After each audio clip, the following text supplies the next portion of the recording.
Well, we've got another chance of more storms later today, and finally, drier, more comfortable air moves in for the weekend, and we could be heating back up again next week.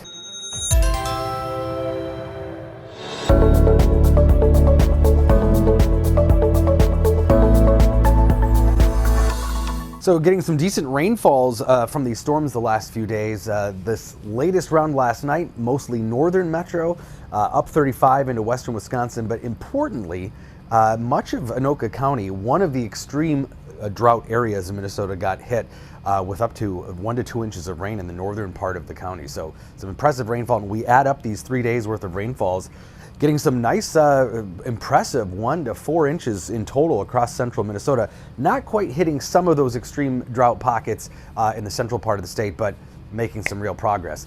Dew points still humid today across southern Minnesota, but that drier air is moving in overnight tonight into tomorrow. Dew points in the 50s. This model in particular has dew points dropping to the 40s in northern Minnesota, so some almost September-like air moving in potentially by Saturday. So we are watching this boundary, low pressure in Nebraska, and then the frontal boundary extending across southern Minnesota. Can even see a broken line of clouds still. And then another boundary that we're watching moving out of the Dakotas into Minnesota. So two separate areas are going to be the focus for some showers and thunderstorms this evening. One is going to be driven by the daytime heating. This is the dew points, a bullseye of high humidity here, dew points in the mid upper 70s across Iowa. And that is where we're seeing a lot of energy starting to pop up too. Iowa into southern Minnesota. And then less of an explosive situation. These are ongoing showers coming out of the Dakotas. It'll sweep across central Minnesota.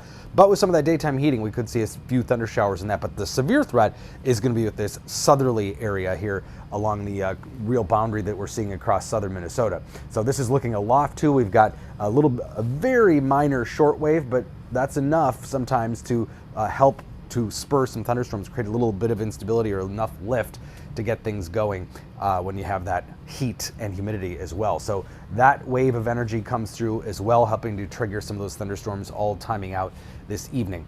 Looking at the surface winds a little bit more clearly, you can see that boundary, winds out of the east, north of the front, and out of the south as you get just south of it. So we'll be watching these southernmost counties of Minnesota, and then this area of converging winds as well in western Minnesota. That's the real drop in dew points coming further to the north. So two kind of weak boundaries out there, but dew points are much drier, 50s in northern Minnesota compared to near 70-degree dew points here in the southern part of the state. So that severe weather outlook, enhanced risk across much of Iowa, but even the southernmost counties of Minnesota, and the slight risk with the midday update has now expanded up to the south metro. And I do think we could see some strong storms in the Twin Cities and areas south. The model's differing a little bit on how far north some of those strong storms could develop, but there's going to be a high wind threat and a large hail threat, again, just like we saw with the storms yesterday. So wind and hail, the primary threats.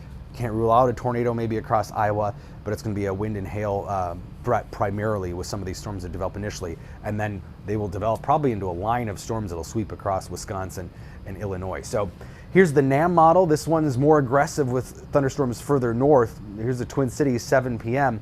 And then that activity kind of clusters together, fills in to the south and east. But the European model is one of a few models that is keeping most of the activity to the south here with the evening activity. So it's possible the Twin Cities misses out on storms, but the NAM model has had a pretty good track record these last couple weeks of nailing some of these storms. So definitely we would pay attention to it. The heat retreats for a couple days, but then the heat dome is going to be building back in next week. We're talking about highs. They're going to be back to near 90 degrees potentially by Tuesday, Wednesday, Thursday next week. So enjoy the cooler weather, still above normal or close to it, mid 80s this weekend, still on Monday, but then by Tuesday, Wednesday, Thursday, we're going to be back to near 90 degrees. Won't be as hot as what we just got done with, but either way, first days of August are looking pretty warm.